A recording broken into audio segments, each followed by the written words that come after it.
Are cheat days in your diet plan a good idea or counterproductive? Okay, once again, let's talk about your fitness journey. Okay, so may question, no, na actually, Coach, okay ba mag-cheat day? Meron akong cheat day. So, actually, okay lang naman at first yan, no?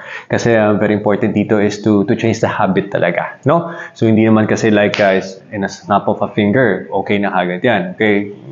Gradually talaga yan, no? Magpo-progress yan, no?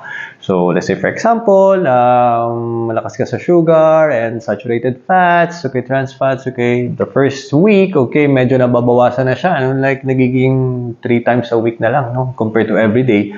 The next week naman, okay, magiging twice a week na lang siya, okay? So, it's a good habit na rin yun. It's a good change na rin yun. Okay? So, enjoy. Leave your questions in the comment section below. Thanks for watching.